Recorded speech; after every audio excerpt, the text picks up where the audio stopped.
আসসালামু আলাইকুম ওয়া রাহমাতুল্লাহ। বাংলাদেশের রাজনীতিতে একটা ক্রান্তিকাল অতিক্রম করছে। আমরা শেখ হাসিনা পরবর্তী যে সময়টা আছে, গত ৫ মাসে আমরা অনেক কিছু দেখেছি। সংস্কার নাটকের অনেক এপিসোড আমাদের ইউনূস সরকার করেছে। আম এবং সংস্কারের যে কমিশনগুলো তারা তৈরি করেছে, তাদের প্রস্তাবনা সামনে আসা শুরু হবে। আমরা ২-১ টা প্রস্তাবনা অলরেডি পত্রপত্রিকার মাধ্যমে দেখা শুরু করেছি এবং আমরা দেখেছি যে অলরেডি বিতর্ক শুরু হয়ে গেছে। যেমন সংবিধান সংস্কার কমিটির কিছু প্রস্তাবনা আমরা দেখেছি সংসদকে ৫০৫ আসন বিশিষ্ট করার একটা দ্বিকক্ষ বিশিষ্ট করার একটা প্রস্তাবনা আমরা দেখেছি এবং সেগুলো নিয়ে নানা বিজ্ঞজনের নানা রকম মতামত আমরা দেখছি। যেহেতু আমরা জানি কথায় কথায় আপনি হাতে করে অনেক কিছু মেরে ফেলতে পারবেন, কিন্তু যখনই কাজে আসবেন তখন দেখতে পাবেন যে আসলে কাজের কাজ কিছুই আপনি করতে পারছেন না। ডক্টর ইউনূস নোবেল লরিয়েট পেয়েছেন, ঠিক আছে, তিনি গ্রামীণ ব্যাংক দিয়ে মাইক্রো ক্রেডিট দিয়ে তিনি অনেক অনেক কিছু করেছেন। এটা তার সফলতা, ব্যক্তি হিসাবে এটা তার সফলতা, ব্যবসায়ী হিসাবে এটা তার সফলতা। এবং বাংলাদেশের সরকারে তিনি অন্তর্বর্তী সরকারে তিনি দায়িত্ব নেওয়ার পরে থেকে গত ৫ মাসে তিনি এমন কি করেছেন তাকে সফল বলতে পারবো যে এই কাজে তিনি সফল হয়েছেন? আমরা তার কোনো নমুনা দেখতে পাচ্ছি না, বরং আমরা দেখতে পাচ্ছি সেই লুটপাট যেভাবে চলতো আগে সেভাবে আমরা দেখতে পাচ্ছি যে লুটপাট হয়েছে। কীভাবে লুটপাট হয়েছে? গ্রামীণ ব্যাংকের যে আয় থেকে যেই ব্যাট বা ট্যাক্স সরকারকে দেওয়ার কথা ছিল, সেটা তার পাওনা ছিল প্রায় ৬৬৬ কোটি টাকার মতো একটা বকেয়া বিল তার কাছে পাওয়া ছিল সরকারের। দুর্নীতি দমন কমিশন সেই মামলাটা তার, যেহেতু সরকারে আছেন, ব্যাক ডোর দিয়ে সেগুলোকে কি করা হয়েছে, মামলাটাকে তুলে নেওয়া হয়েছে।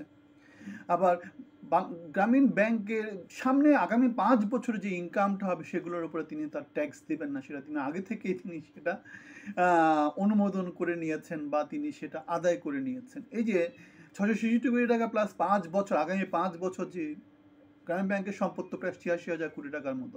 সো এগুলোকে বিনিয়োগ করলে তারা মোটামুটি ১০, ১৫, ২০,০০০ কোটি টাকা তো তারা ইনকাম করেই না, কেননা ২০% সুদ করে ধরলে ওরকম জিনিসটাই আসে। তাহলে তারা ওগুলোর উপর তারা ট্যাক্স ব্যাট দিবে না, যে ইনকামটা হবে ১০,০০০ কোটি টাকা, এগুলোর উপর তার মানে এখানে হাজার হাজার কোটি টাকা মারামারির একটা ব্যাপার চলে আসছে। তাহলে আমরা দেখতে পাচ্ছি কি কথায় কথায় হাতি ঘোড়া সব মেরে ফেলা যায়। অ্যাচিভমেন্ট অনেক অনেক কিছু হতে পারে ব্যক্তিগত পর্যায়ে, সেটা হচ্ছে টাকা পয়সার কাজ কারবার। যেহেতু আমার টাকা পয়সা ছিল, টাকা পয়সা খরচ করে আমি অনেক কিছু করতে পারি, জিনিসটা হচ্ছে ওরকমের, আমার লিঙ্ক আপ আছে, আমি সেগুলো ইউজ করেছি। কিন্তু বাংলাদেশের জন্য গত ৫ মাসে কি হয়েছে আমরা সেটা দেখতে পাচ্ছি না, বরং আমরা দেখতে পাচ্ছি ব্যাংকগুলোকে উল্টো ২০,০০০ কোটি টাকা চেপে ওদেরকে ব্যবসা করার জন্য তারল্য দিয়ে দেওয়া হয়েছে। আমরা দেখেছি ব্যাড ট্যাক্স বাড়ানো হয়েছে। আমরা দেখেছি সরকারের কর্মকর্তা কর্মচারীদেরকে গণহারে মহার্ঘ ভাতা দেওয়া হচ্ছে। সো যেখানে জনগণ খেতে পাচ্ছে না, জনগণের টাকা পয়সা নেয়, আর রোজগারের ব্যবস্থা নেই, কর্মসংস্থানের ব্যবস্থা নেই, সেখানে তারা কি করছে, জনগণের উপরে নতুন করে মহার্ঘ ভাতার ট্যাক্স ব্যাটের চাপ দিয়ে দিচ্ছে। এক পরিসংখ্যান দেখা যাচ্ছে ইন্ডিয়াতে মোবাইল ফোনের উপরে বিল দিতে হয় ১৮ টাকা, আর বাংলাদেশে সেই টাকাটা হয়ে গেছে ১০০ টাকাতে ৫৬ টাকা। তাহলে কত গুণ হলো? মোটামুটি ৩ গুণ ৪ গুণের মতো হয়ে গেল। আমরা একই হিসাবটা দিই ডিমের ক্ষেত্রে। ইন্ডিয়াতে একটা ডিম তৈরি করতে খরচ পড়ে ৫ টাকা, বাংলাদেশে সেটা হয়ে যায় ১২ টাকা, ১৩ টাকা, ১৫ টাকা, ২০ টাকা, ২১ টাকা। সো এগুলো সব হচ্ছে আমাদের ব্যাড ট্যাক্স, মানে সরকারি কর্মকর্তা কর্মচারী যারা আছে বা সরকারের যে পরিচালনা ব্যয় সেগুলোর সাথে রিলেটেড। বাংলাদেশ যেহেতু শিল্পায়িত করা হয় না, বাংলাদেশে যেহেতু লো এন্ডের প্রোডাক্ট নিয়ে কাজ করে, বাংলাদেশের সরকার যেহেতু অথর্ব অযোগ্য অপদার্থ, তারা যেহেতু মানব সম্পদ উন্নয়ন করে না, তারা যেহেতু চোর ডাকাত নিয়ে একটা ক্রিপ্টোক্রেসি তৈরি করেছে, তারা যেহেতু যোগ্যদেরকে ক্ষমতায়িত করে না।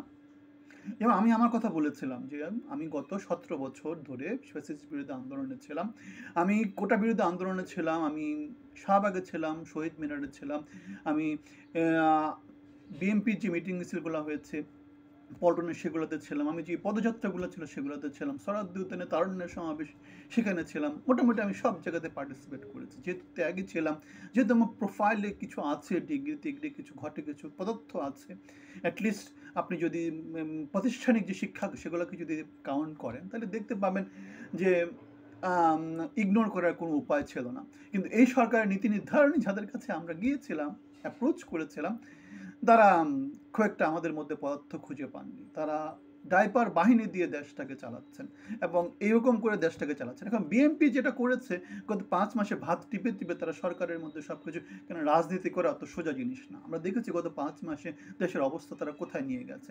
তারা ভারতের সাথে লড়াই করছে না? সেভেন সিস্টার্স ভেঙে দেবে, এই করবে, ওই করবে। পররাষ্ট্রনীতির জানে না।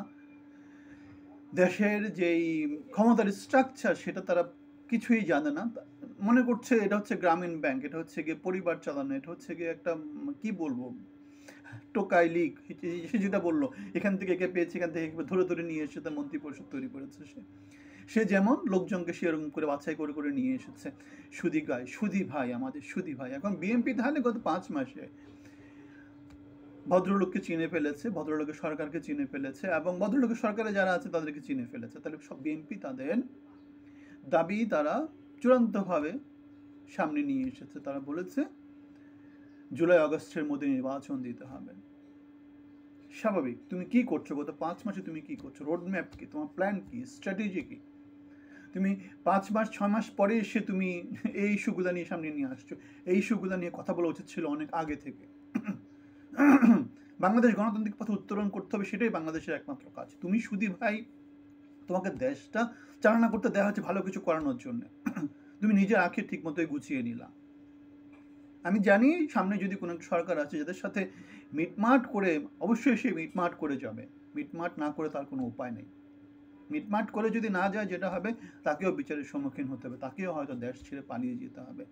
কেন বাংলাদেশের বড় একটা জনসমর্থন কার পেছনে আছে? বিএনপির পেছনে আছে, আওয়ামী লীগের পেছনে আছে, জাতীয় পার্টির পেছনে আছে। কারণ দিন শেষে এরাই রাজনৈতিক দল, এরাই সংগঠিত। অন্য যা কিছুই বলেন না কেন সেগুলো অসংগঠিত। আর জামাত বা শিবির এদের খুব একটা বেল হবে না। বৈষম্য বিরোধী এদের কোনো বেল হবে না। জুলাই বা অগস্টে সফলতার পিছনে বড় কারণ হচ্ছে 17 বছরের বিপ্লবীরা। সেটা আমি আমার ভিডিওতে গত 5 মাস ধরে বলে আসছি। সুতরাং বাংলাদেশে আগামী জুলাই আগস্টে নির্বাচন হচ্ছে। ইউনূস সরকারকে ডাক গুড়গুড় করার আর খুব একটা সুযোগ মনে হয় দেওয়া হবে না, দেওয়া হচ্ছে না, দেওয়া হবে না। চাপ মনে হয় তৈরি হচ্ছে। ইন্ডিয়া থেকে ইন্ডিয়ার সেনাপ্রধান নতুন একটা বিবৃতি দিয়েছে যে নির্বাচিত সরকারের সাথে তারা কাজ করবে। স্বাভাবিক, এদের কোনো ম্যান্ডেট নাই, এরা অবৈধ। এদের কাজ করার কথা ছিল, এরা লুটেপুটে খেয়ে দিচ্ছে। ডাইপার দুই পাত দিয়ে চালাচ্ছে, কোনো কাজ কিছু করছে না। সো খুব বেশি কিছু তো লাগে না, দু একটা সিমটম দেখলেই হয়ে যায়। আমি বলে আসছি সে 8 তারিখ থেকে, জুলাইয়ের 8 তারিখ থেকে সরকার গঠনের পরবর্তী পর্যায় থেকে যে কি হয়েছে, কি হচ্ছে। আমার প্রোফাইলে দেখলে, আমার ভিডিওগুলো দেখলে, আমার যে কন্টেন্টগুলো সেগুলো দেখলে আপনারা সেটা সম্পর্কে কোনো রকমের আপনাদের দিতে থাকার কথা না। সো বাংলাদেশে তাহলে জুলাই আগস্টে নির্বাচন হচ্ছে। বিএনপির সাথে তাহলে এই সরকারের দূরত্বটা মোটামুটি স্পষ্ট হয়ে গেছে। গত 5 মাস ধরে হয়তো বা ভিতরে ভিতরে চলতেছিল, এখন সেটা প্রকাশ্যে চলে আসছে। সো বাংলাদেশের রক্ত, বাংলাদেশের ৭১-এর রক্তটা আমরা বৃথা যেতে দেখেছি। স্বাধীনতা পেয়েছে, ঠিক আছে, কিন্তু স্বাধীনতার সুফল লোকজন পায়নি। জুলাইয়ের বিপ্লবের এই যে উচ্ছিষ্টভোগী লোকগুলা যারা আসছে, নিজেরা যদি সৎ থাকতো, নিজেরা যদি দেশের জন্য কাজ করতো, দেশকে যদি সবার উপরে স্থান দিত, তাহলে আজকে বিএনপি এই কথাটা বলার সুযোগ পেত না। আমাদের মতো লোকজনকে বাদ দিয়ে, অথবা যোগ্য লোকদেরকে বাদ দিয়ে, অথবা যে কাজটা করার কথা ছিল, প্ল্যান, স্ট্র্যাটেজিক প্ল্যান যেগুলো করার কথা ছিল, সেগুলো না করে নিজেদের আখেরটা আগেই গুছিয়ে নিয়েছে। ৬৬৬ কোটি টাকা প্লাস 5 বছরের জন্য যদি ১,০০০ কোটি টাকাও করে ধরা হয়, ৬,০০০ কোটি টাকা।